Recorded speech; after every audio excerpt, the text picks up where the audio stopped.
2권 오늘 7권 제32페이지에 대해서 살펴보는데요. 오늘은 여러분들 오늘부터 예불문에 대해서 공부하죠.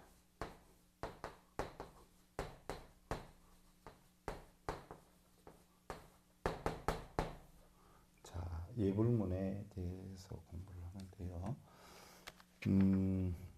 우선 예불문 가운데에 여러분들 제일 처음에 우리가 아침 예불을 할 때 하는 항목이 닭이물을 올리고 닭의 송을 하지요. 그 닭의 송을 여러분들 다 같이 한번 우리가 개송으로 읊어서 오늘 시간 열어보도록 하겠습니다.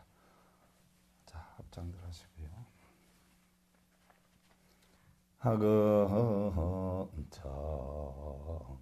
하근정수 변위감노라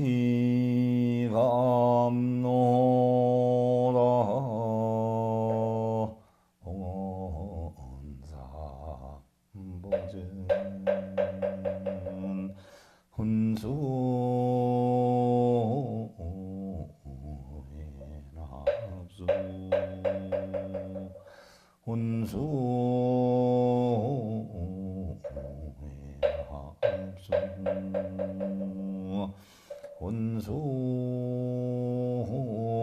자비납수.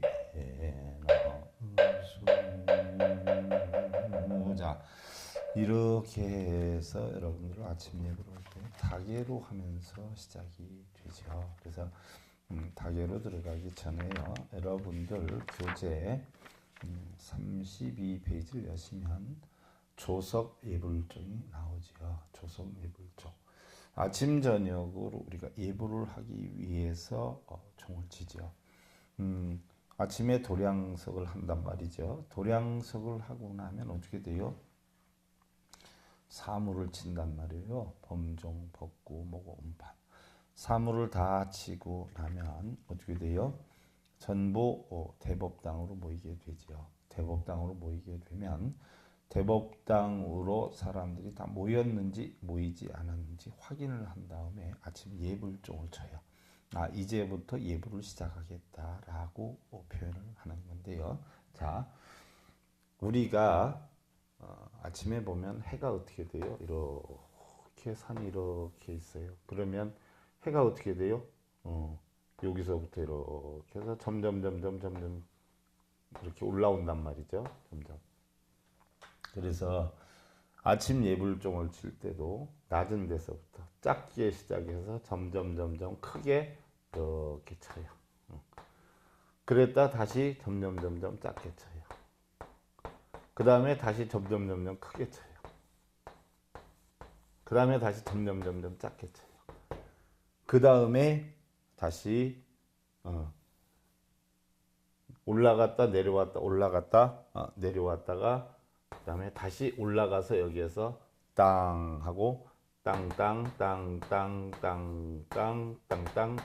이렇게 치면은 아침 예불이 시작이 되죠. 아침 예불이 시작이 될 때 바로 방금 전에 했던 닭에서부터 시작이 되는 것이에요. 그래서 아침에 해가 뜨는 이 지대로 하는데 이것을 우리는 채상용이다 이렇게 표현해요. 그래서 아침에 해가 떠가지고 이렇게 쭉 간단 말이죠. 그러다 보면 저녁 때 되면 어떻게 돼요? 해가 점점 서쪽 하늘로 줄어들어서 들어간단 말이에요. 그와 같이 저녁 예불종은 큰 데서부터 작게 점점 작게 쳐서 결국은 땅땅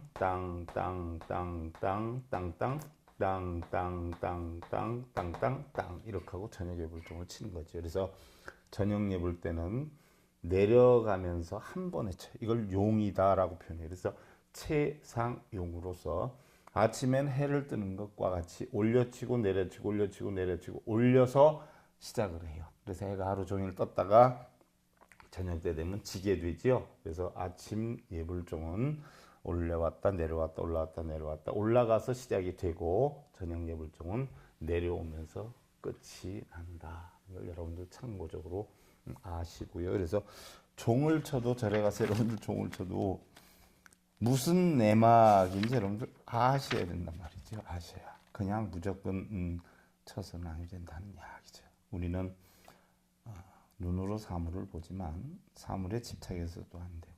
또 귀로 소리를 듣지만 소리에 집착해서는 아니 된다. 우리가 이런 이치만 터득하면 바로 해탈하게 된다는 이야기입니다. 자, 예불문인데 예불문은 조속 예불은 원래 아침에 여러분들 그 예불하는데도 순서가 있죠. 어디부터 예불을 해야 되느냐 하면 여러분들 남의 집에 예를 들어서 손님으로 찾아간단 말이죠. 손님으로 찾아가면 그 집에 가서 인사를 드릴 때 예를 들어서 어디에서 드릴까요? 어디에서부터 제일 먼저 드릴까요? 또 나올 때는 어떤 순으로 드려야 될까요?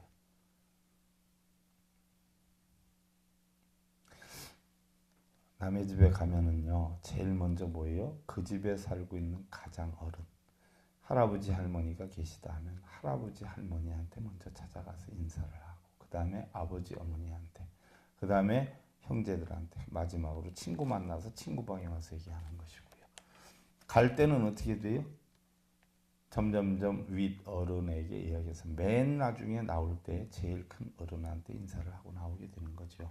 그래서 우리가 예불을 하는데도 마찬가지예요. 큰 사찰 같은 데 가서 보면은요, 뭐 신중전이 있고 뭐 관음전이 있고 지장전이 있고 극락전이 있고 많잖아요. 그리고 어느 주부를 모셨냐에 따라서 대웅전이 있어요. 그러면 아침에는 대웅전에서부터 예불을 시작해요. 제일 어른인 대웅전에서부터, 주불인 대웅전에서부터 예불을 하기 시작해서 점점 작은 불보살한테 가서 맨 나중에 칠성이나 산신전에 가서 하면서 아침 예불을 마치고요. 저녁에는 반대로 어떻게 돼요? 칠성, 산신각 이런 데서부터 시작을 해가지고 결국 마지막에 대웅전에서 예불을 하면서 하루를 마치게 되지요.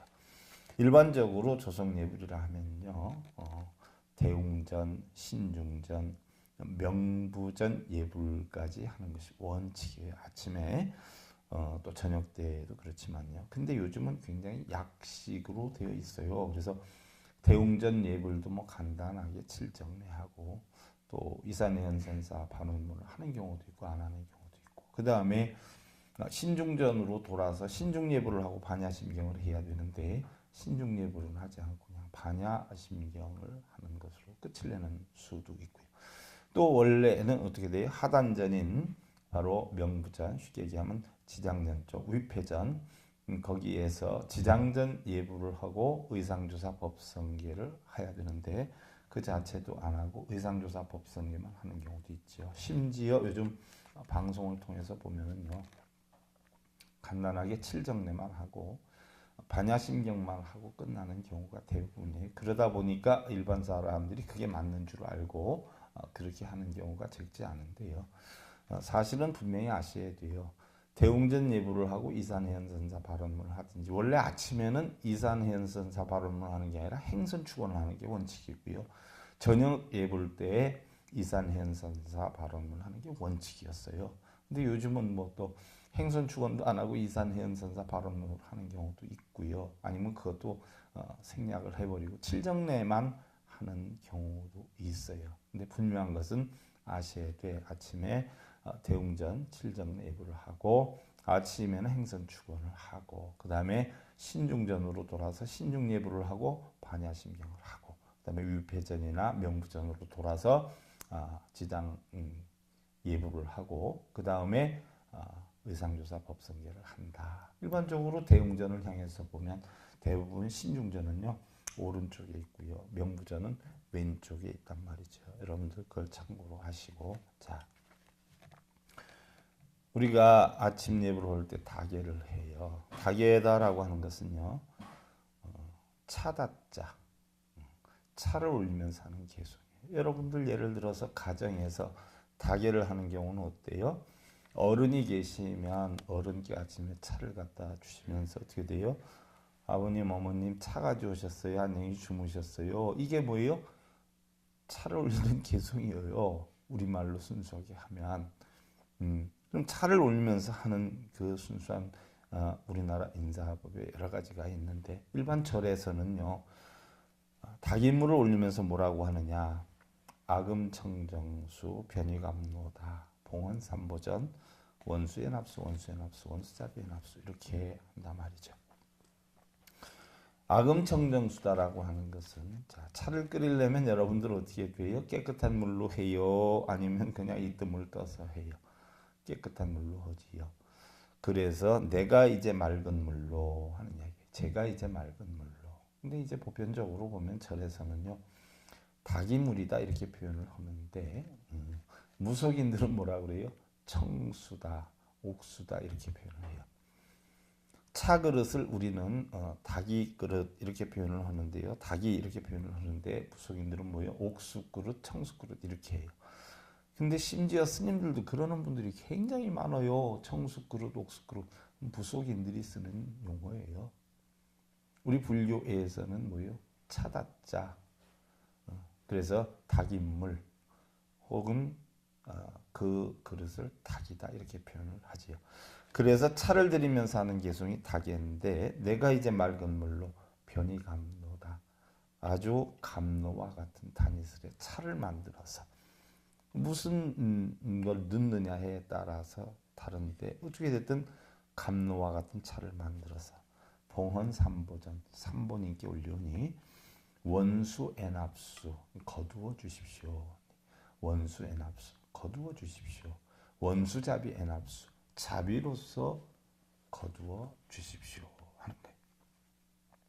우리 행복이라는 것은요. 작은 만족에서 비롯이 되죠. 들판을 태우는 불도 작은 반딧불만한 불씨에서 시작이 되고요.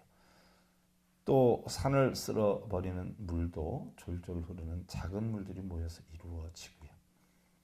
어떻게 보면 재앙 또한 작은 번뇌에서 시작이 되고 또한 행복 또한 작은 만족에서 비롯이 된다는 이야기예요.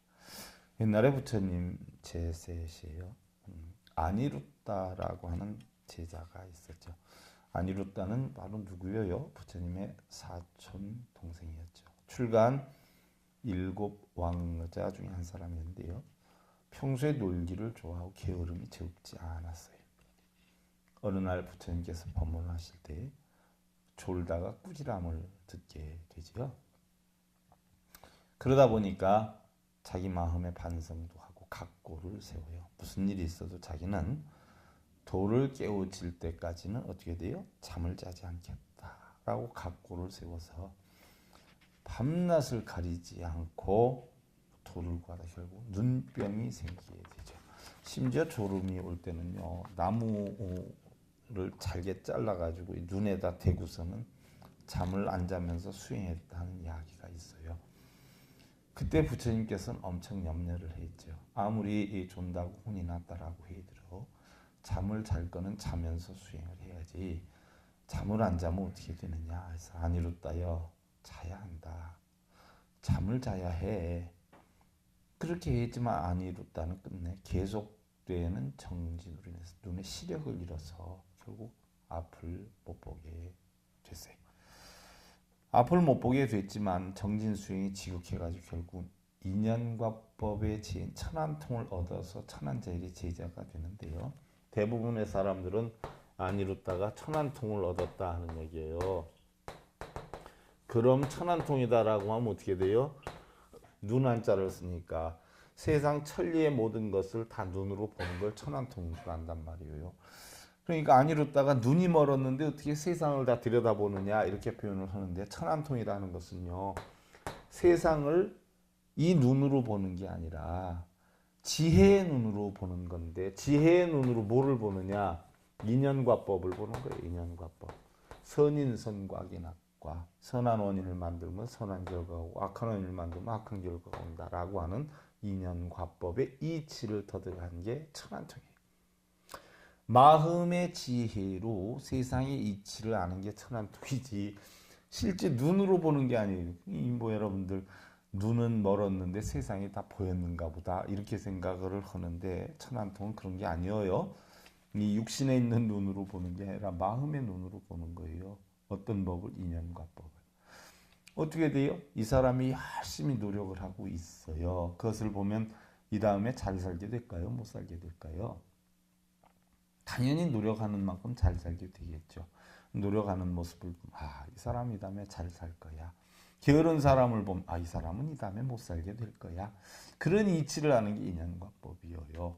다른 사람한테 고운 말씨를 쓰는 사람은 저 사람은 다른 사람한테 좋은 말을 들을 것이야. 또한 다른 사람한테 하심을 하면서 존경을 하고 사랑하는 마음으로 살면 저 사람들은 만인들한테 사랑을 받고 살 거야. 이게 인연과 법이잖아요. 이런 이치를 깨달았다라는 이야기예요. 그러던 어느 날 세존이 길을 가는데 안 이뤘다가 그 눈이 멀었는데 떨어진 것을 옷을 깁기 위해서 그 깁는 바늘에다가, 물론 옛날엔 바늘이 컸겠지요, 실을 깬다고 그러는데 쩔쩔매는 거예요. 손의 감각으로만 실을 깨니까. 그러니까 부처님께서 조용히 다가가서 아니루따에게, 아니루따야 그 실과 바늘을 이리 주거라. 그래서 부처님이 실과 바늘을 엮어서 결국은 옷을, 아니루따 옷을 집어 주시죠. 그러면서 아니루따야, 이런 일이 있으면 왜 나한테 진작 말을 하지 않았느냐? 라고 하셨어요. 이와 같은 것이 바로 우리 불교에서 추구하는 자비예요. 자비. 말로만 자비자비 하는 게 아니라 말없이 행으로 하는, 우리가 전법이다라고 하는 것은요, 사성대 8정도 12년법을 가르치는 게 전법이 아니에요. 바로 뭐예요? 그러한 이치를 통해서 깨달은 부처님의 진리, 즉 사랑, 자비, 이런 것을 전하는 것이죠. 아무리 법문을 잘하고 경수를 줄줄 외운다라고 해도요, 진실한 사랑과 자비가 담겨 있지 않으면 우리는 올바른 부처님법을 전할 수가 없어요. 그래서 부처님께서는요, 먼저 주어야 되고 먼저 베풀어야 된다라고 하는 가르침을 주신 것이에요. 여러분들, 다계라고 하는 것이 뭐예요? 내가 이제 맑은 물을 단인술과 같은 차로 만들어서 삼보님께 올리오니 거두어 주십시오 그러지 않았어요? 그러면 그 삼보님이, 여러분들은 절에 있는 동상이 바로 불법승 삼보인 줄 아는데 그건 아니에요. 바로 여러분들 가정에 있는, 예를 들어서 불법승 삼보가 절에 있는 게 아니라 가정에 있단 말이죠. 가정에 남편 부처, 아내 부처, 자식 부처, 바로 그게 뭐예요? 부처요. 그럼 그들의 가르침이 뭐예요? 법이에요. 남편의 가르침, 아내의 가르침, 아버지의 가르침, 자식에게도 배우는 게 있잖아요. 이게 법이에요. 그러한 어떤 원칙대로, 가정의 기틀대로, 교훈대로 살아가는 이런 단체, 승부잖아요. 그래서 불법승 삼보는 절에 있는 게 아니라, 냉정히 보면 승려들한테는 절에 있지만 여러분들한테는 어디에 있어요? 가정에 있는 것이에요. 그래서 부처님께서는 빈부귀천이나 산업공상 이런 이익과 손해를 따지지 말고 아낌없이 베푸는 자무량심, 또 남의 슬픔을 똑같이 슬퍼하는 피무량심, 남의 기쁨을 똑같이 기뻐하는 희무량심, 비우고 버리어 평등하되 동고 동락을 함께하는 사무량심의 자비사를 실천하라라고 했어요. 자, 여러분들 생판 모르는 1년에 한두 번 보기 힘든 이런 불자들에게 자비사를 베풀기가 쉬운 일은 아니죠. 가장 우선시 돼야 하는 곳은 어디예요? 근원은 어디서부터 돼야 돼요? 여러분 피와 살을 나눈 형제, 가족, 부부, 여기에서부터 시작이 돼야 되는 것이에요. 그것이 완벽하게 형성이 되었을 때 어떻게 돼요? 다른 분들에게로 점점 이렇게 발을 넓혀가고 마음을 넓혀가는 것이 원칙이지. 다른 데서 자비이사 베풀라고 해있다고 양로원 다니고 여러분들 노인들 목욕시켜 주러 다니고, 이거 참 좋은 일이긴 해요. 그러나 가장 중요한 것은 우선 내 가정부터 단단하게 한 다음에 마음의 여유나 시간의 여유가 있을 때 다른 곳으로 점점 퍼져가는 것이 올바른 자비이사 사무량심이지, 가정을 뒷전으로 하고 나몰라라고 부부싸움 해가면서 내 부모는 전화 한 번 하지도 않으면서 다른 어른들 목욕시키러 다니는 것도 좋은 행위이긴 하지만 바른 좋은 행위는 아니라는 생각이 나는 이야기예요. 부처님께서는요,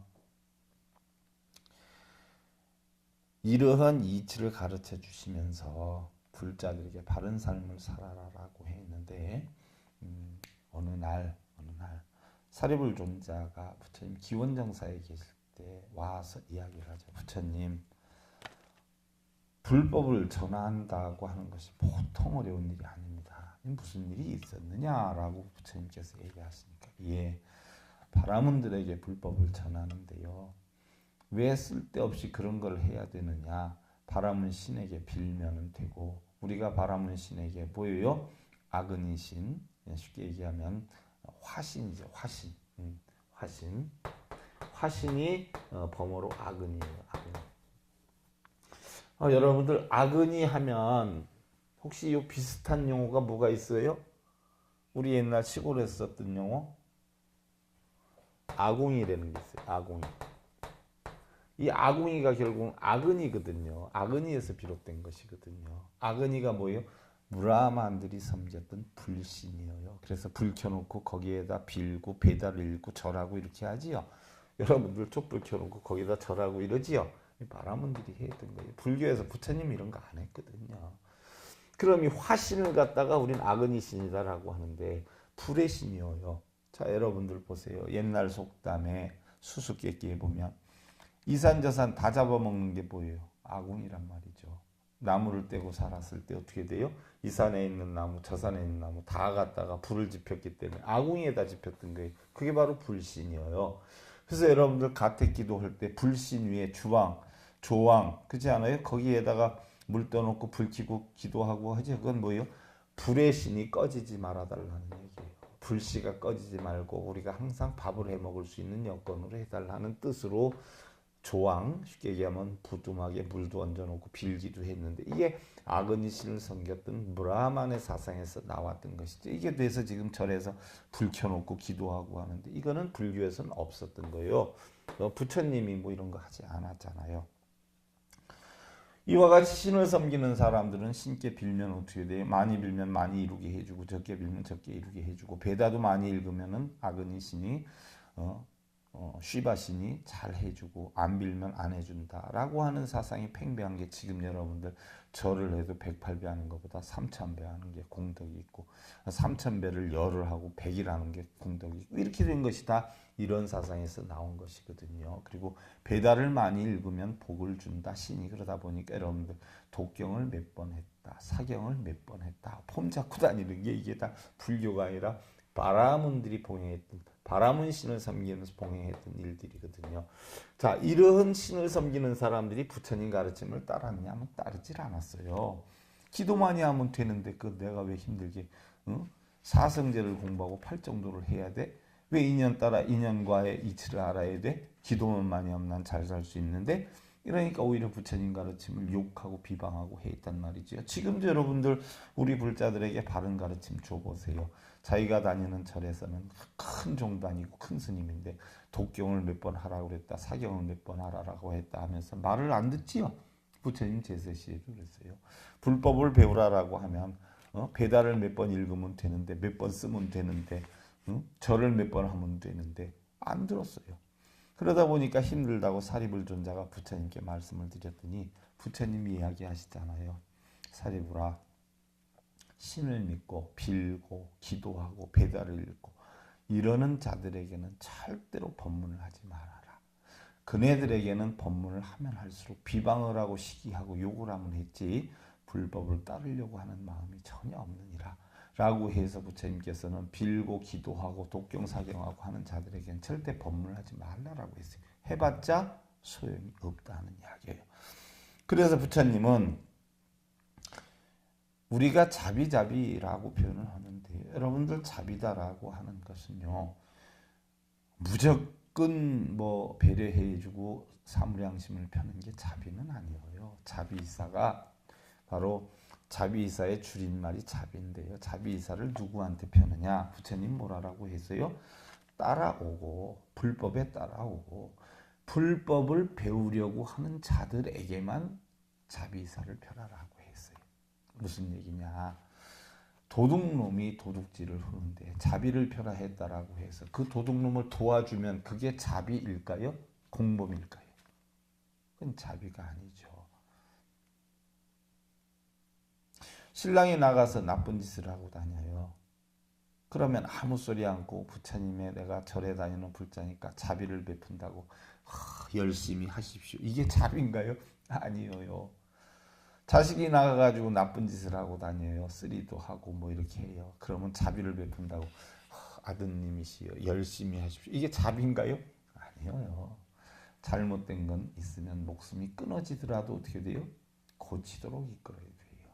불법을 전하는 분들이 얼마나 많이 죽음을 당했어요. 바라몬들한테. 목련존자도 돌에 맞아 죽고 몽둥이에 맞아 죽기도 하고요. 이루영령할 수 없는 불자들이 많이 죽었잖아요. 왜? 바른 법이다라고 한 목숨을 불사하고 가서 전해라라고 하는 것이요. 잘못된 것이 있다라고 하면 어떻게 해서든지 목숨을 불사하고 고치라라고 하는 것이죠. 이게 자비예요. 그래서 제약막작 나쁜 일을 할 때는 내 목숨을 바쳐서 고칠 수 있도록 이끌고 좋은 일을 할 때는 받들어 봉해라는 이야기 아니에요. 그래서 불법을 따르고 가르침을 배우려고 하는 자애들에게만 자비를 베풀라라고 했지 불법을 비방하고 나쁜 짓 하는 사람한테 자비를 베풀려고 하지는 않았어요. 옛날에 목축업을 하는 사람이 있었죠. 목동이 뭐를 키워요? 말을 키웠어요. 말을 많이 키웠는데 어느 날 어떻게 돼요? 부처님께 찾아오지요. 그래서 부처님은 10가지 다른 이름이 있잖아요. 열애, 응공, 정변지, 명행죽, 선서세간에 무상사, 조오장부, 천인사, 불세존 이 가운데 조오장부라고 하는 이름이 뭐예요? 중생들을 잘 길을 들이는 사람이다라고 해서 조오장부다라고 했어요. 말을 키우는 목동이 부처님께 찾아와서 그러지요. 부처님은 조오장부이신데 사람을 어떻게 그렇게 길을 잘 들이십니까? 라고 이야기를 했더니 부처님께서 그 목동에게 이야기를 하지요. 거사여, 장자여, 당신은 어떻게 해서 말을 그렇게 길을 잘 들입니까? 라고 했더니 저는요 3가지 방법을 씁니다. 어떻게 하는데요? 자비로서 말을 잘 이끕니다. 사랑으로서 말을 이끕니다. 또 하나는 말을 안 들으면 회초리로 야단을 치고 때리고 해서 가르칩니다. 그랬더니 그 목동이 그럼 부처님은 어떻게 해서 길을 들이십니까? 나도 똑같소. 말을 잘 듣고 불법을 배우려고 하는 자들은 내가 칭찬을 하면서 이끌어주고 배우려고 하지 않는 자들은 야단을 치면서 훈계를 하면서 이끌지요. 그랬더니 목동이 부처님께 그러지요. 그럼 말을 잘 안 들으면 그래도 말을 안 들으면 어떻게 합니까? 라고 했더니 부처님이 그러면 목동은 어떻게 해서 말을 길을 드립니까? 그래도 말을 안 들으면 어떻게 합니까? 라고 했더니 목동이 저는 그 말을 죽여버립니다. 라고 해요. 그랬더니 부처님도 나도 우리 불자를 죽여버리지요. 라고 해요. 그랬더니 목동이 부처님은 살생을 하지 말라라고 하셨는데 저야 어쩔 수 없으니까 그렇게 하지만 어떻게 부처님은 사람을 죽인다고 하십니까? 그랬더니 부처님께서는 뭐라 그러셔요? 내가 사람을 죽인다는 건 진짜로 사람을 죽이는 게 아니라 내 마음에서 그 사람을 죽이는 것이요. 무슨 얘기냐? 그 사람에 대해서 내가 2번 다시 관여를 안 하고 신경을 안 쓰겠다는 이야기입니다. 보지도 않고 불법을 전하지도 않고 이끌지도 않겠다라고 하는 이야기죠. 자, 여러분들은 부처님은 자비를 베풀어서 나쁜 짓을 하거나 어떤 짓을 하거나 다 부처님은 허허 이리 오너라 하면서 자비를 베푼 줄 아시지만 아니에요. 우리 불교의 법이 부처님이 출가하셔서 깨달음을 얻고 나서 12년 동안 불법 계율이 없었어요. 그때 있었던 계율은 뭐냐? 제약, 막작, 중선, 봉행이에요. 이것이 지금의 7불 통계가 되어 있지만 나쁜 짓은 어떻게든지 없애고 좋은 짓은 받들어 행하는데 어떻게 하느냐? 빌어서 하느냐? 아니에요. 자정기심, 시대불교. 자정기심. 자신의 마음을 다스려서 좋은 일을 하라는 이야기예요. 그래서 부처님도 가르침을 주는데도 따라오지 않는다라고 하면 전부 가지치기를 했어요. 잘라버렸어요. 2번 다시 받아주질 않으셨어요. 자, 이것이 바로 부처님 가르침의 핵이에요. 이야기를 해. 여러분들 열반기에 보시면 또 부처님이 열반하실 때 아난이 묻지요. 부처님이 내가 죽고 난 다음에 진작에 물을 걸 하지 말고 궁금한 것이 있으면 마저 다 물어라라고 해 있을 때 우리의 수행의 근본은 어떻게 삼아야 됩니까? 했더니 사념처의 근본을 삼아라라고. 누굴 스승으로 삼아야 합니까? 계율을 스승으로 삼아라라고 했어요. 그리고 나서 이어서 아난이 묻지요. 여자는 어떻게 해야 됩니까? 그러니까 나이 먹은 순에 따라서 할머니로 봐라, 어머니로 봐라, 누나로 봐라, 친구로 봐라, 자식으로 봐라 이렇게 했어요. 그리고 이어서 하신 말씀이 바로 뭐예요? 육군 비구 비군인 어떻게 다스립니까? 육군 비구 비군인은 뭐예요? 부처님 말을 듣지 않는 불교 제자들이에요. 잘 안 들어요. 그러니까 부처님 뭐라고 해요? 경책을 해라. 일단 잘못된 걸 지적을 해서 나무래라. 그래도 안 들으면 어떻게 합니까? 하고 아난이 물으니까 부처님께서 뭐라고 해요? 그때는 무건을 해라. 상대하지 말아라. 말할 필요도 없다라고 해요.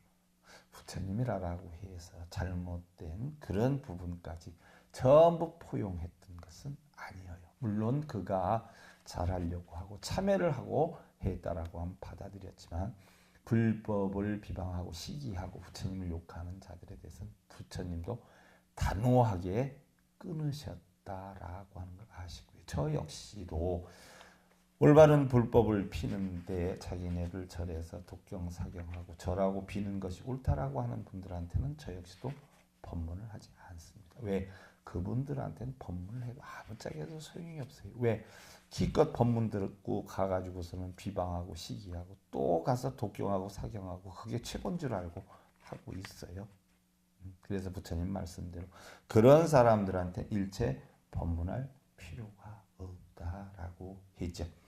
자, 닭에서 여러분들 우리가 오늘 닭에 대한 내용의 설명을 다 드리려고 했는데 구체적인 건 못 드리고 뼈대만 살짝 드렸고요. 다음 시간부터 본격적으로 닭의 아금청정수 편의감로다 보건 3보전에서부터 하나하나 제가 해설을 해드리는 것으로 하고요. 오늘은 시간이 다 됐어요. 여러분들 합장하시고 하요 공어인은 불가념 이나이과 불가불념이 일어나